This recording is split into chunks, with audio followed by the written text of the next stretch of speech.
Hello, good morning, how are you? Today we are going to start off with another one of my really interesting, kind of weird analogies, and then I'm going to explain myself and why breathing techniques are important. So, fascia, if you're super new and unfamiliar, covers us from head to toe. Think sausage casing. It literally covers everything and it's all one piece. So, inside that sausage casing, everything is soft and weak, and the casing keeps it all together and protects it. Our bodies are about the same. Obviously, muscle can be trained, it can grow, it can be strong, but it is still contained inside the casing. So if you bend it or it gets stuck, it ends up with like a permanent kink. And now your casing is like, oh my goodness, something is wrong. We are moving in a way that has weakened us. It will begin to harden and almost form a cast. But with that, you are now casted in an unnatural position. Injury, poor posture, things that we do throughout our life may be putting us in these poor positions, and we don't even realize that our casing has hardened and formed a protective cast around us because it thinks it is doing us a favor. It thinks it is saving us and helping us, because less injury if it immobilizes you. That's your fascia. It's hardened. As you comb it and you treat it and you stretch it, it will begin to soften. There may be times of injury where it tries to clamp right back down, but you can coax it back open through blasting, stretching. That's why the fascia yoga is so important. That is why the way we fuel our bodies is so important. Sticky food equals sticky fascia. And if it's sticky, it's going to be harder to get it to come apart.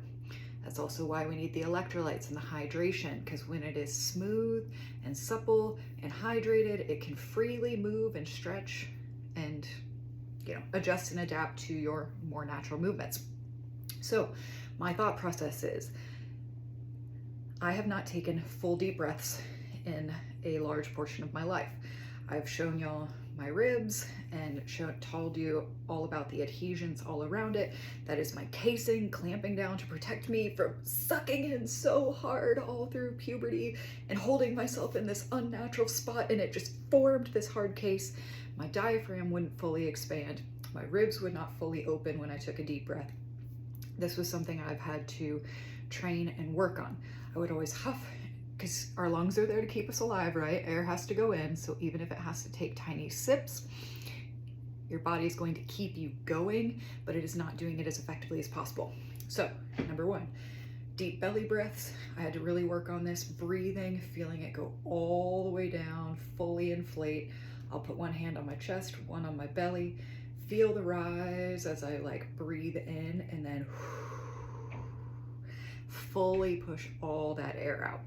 So that is something, if I were you, I would set an alarm for every couple hours during the day and just try it. Just see if you can be aware of how shallow or deep you breathe naturally. Then another one that is very common in breathing exercises is box breathing. This is done in increments of 4 to 7 seconds on average. Breathe in for 4, hold for 4, breathe out for 4, hold for 4. And you do this about 10 times. Same with 5, 6, 7 seconds. You can kind of work your way up on the box breathing. That's something I usually do when I'm laying in bed at night, focusing on strengthening the stretch, holding the stretch, getting my lungs and my ribs to work and be okay with pushing against that fascia that I'm working on loosening, and then compressing back in and getting more of a natural flow. The last one I like is put my hands here, make my little chicken wings like this. And when I breathe in, I'm thinking about my hands being pushed out, like my ribs being so strong that it's pushing against the pressure. And then when I breathe out completely, pushing it back in.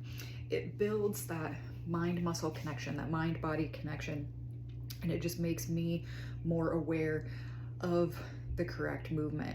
And ever since I've started doing this, I've noticed better breathing when I work out, better recovery. And a lot of it was because I mean, I'm not a doctor, but I can feel what's going on. That inside things just couldn't stretch and fully expand. And now as I loosened the fascia around it, I'm stretching from the inside. I'm pushing my casing from the inside to try to line it back up. So I'm working from both directions for healthy fascia and healthy muscles. So I hope y'all love another one of my crazy analogies. I hope you have a great day. Give it a try. Let me know what you think.